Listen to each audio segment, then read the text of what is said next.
গণতন্ত্র বিএনপি একটি নাম, এক এবং অভিন্ন। গণতন্ত্র চরমালুতে আটকা পড়েছে।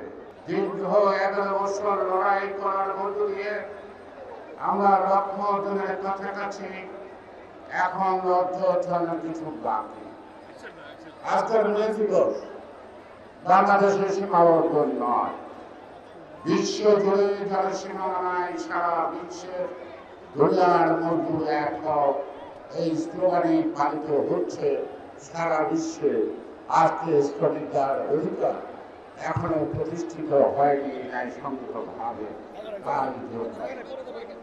আর এই শ্রমিকদের অধিকার প্রতিষ্ঠায় প্রথম যে শহরে যারা প্রাণ দিয়েছিল তাদের প্রতি শ্রদ্ধা নিবেদন করে খুব অল্প সময়ের মধ্যে আমি আমার কথা শেষ করতে চাই।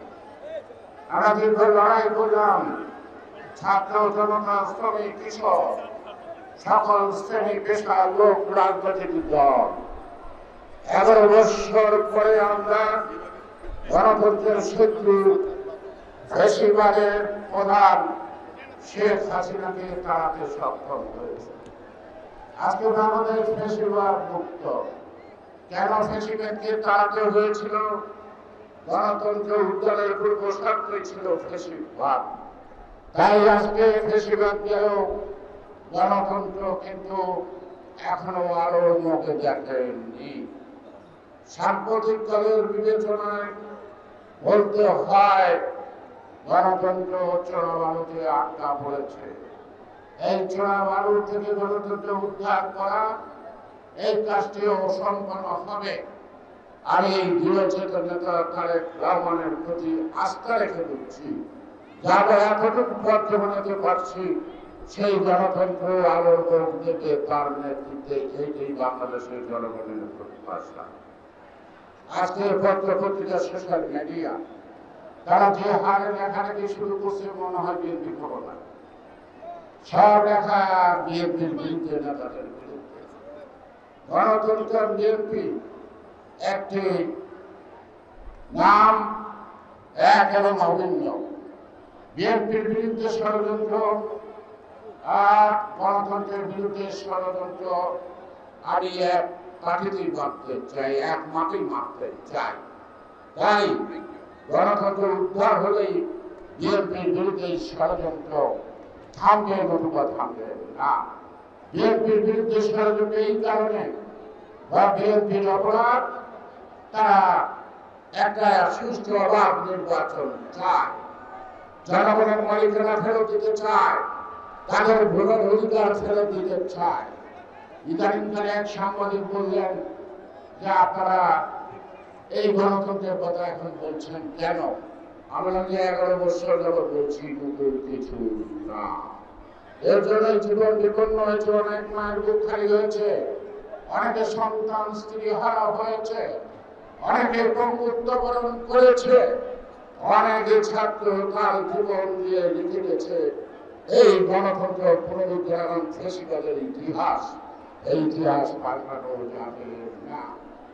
আজকে যারা সরকারে আছেন তাদেরকে বুঝতে হবে, বিপ্লব অর্থাৎ দীর্ঘ 11 বছরের আন্দোলনের ফসল আজকে সরকারকে বিশ্বাস করে জনগণ দিয়েছে, তারা একটি নির্দলীয় নিরপেক্ষ নির্বাচন করতে সক্ষম হবে, কারণ তারা কোনো দলীয় না। এই কারণে যে নির্বাচনীদের ব্যক্তিদের সমন্বয়ে গঠিত অন্তর্বর্তীকালীন সরকারের নানা ধরনের নানা কথার মধ্যে ঘটে ওঠে, তারাও কোনো না কোনো রাজনৈতিক দল গঠন বা পৃষ্ঠপোষকতা করছে, অর্থাৎ বিএনপিকে মোকাবেলা করার জন্য। নির্বাচনের মাধ্যমে বিএনপিকে মোকাবেলা করেন। জনগণ যদি বিএনপিকে প্রত্যাখ্যান করে আমরা মাথা পেতে নেব, আর জনগণ যদি বিএনপিকে জয়ী করে অথবা রাষ্ট্রীয় দায়িত্ব দেয়, তাতে আপনাদের মনে কষ্ট লাগার কোনো কারণ আছে কি আশা করি প্রকাশ করবে। আজকে এই সরকার একটি চুক্তি করছে আরাকানের সাথে, একটা অন্তর্বর্তীকালীন সরকার চুক্তি করছে আরাকানের সাথে 7টা শর্ত।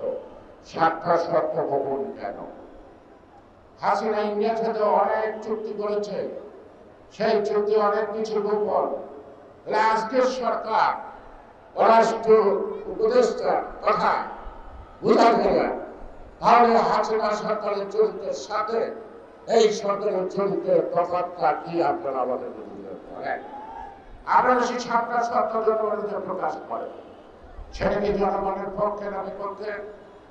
আমাদের আজকের স্বাধীনতা সার্বভৌমত্ব, আমাদের সীমান্ত নিরাপত্তা থেকে আরম্ভ করে প্রত্যেকটি বিষয় পর্যালোচনা করলে বোঝা যায় যে এই চুক্তি আগামী দিনে একটি বীজ প্রবাহ হয়ে দাঁড়াবে বাংলাদেশের অস্তিত্ব এবং স্বাধীনতা সার্বভৌমত্বের বিপক্ষে। আমি এখানে শেষ করছি। সবাইকে আন্তরিকভাবে ধন্যবাদ। আমি জানি সকাল 8টা থেকে আপনারা আসছেন, এখনো আছেন, শুধুমাত্র আজকে শ্রমিকদের দাবি দেওয়ার জন্য নয়, সর্বজন স্বীকৃত গণতন্ত্রের দাবির প্রশ্নে আপনারা ঐক্যবদ্ধ এবং যতক্ষণ পর্যন্ত ওই ছোড়া বানর থেকে গণতন্ত্র আবিষ্কৃত না হয় আমরা প্রতিশ্রুতিবদ্ধ প্রতিজ্ঞাবদ্ধ থাকি। আমাদের নেতা জনাব তারেক রহমান নেতৃত্বে আমরা সফল।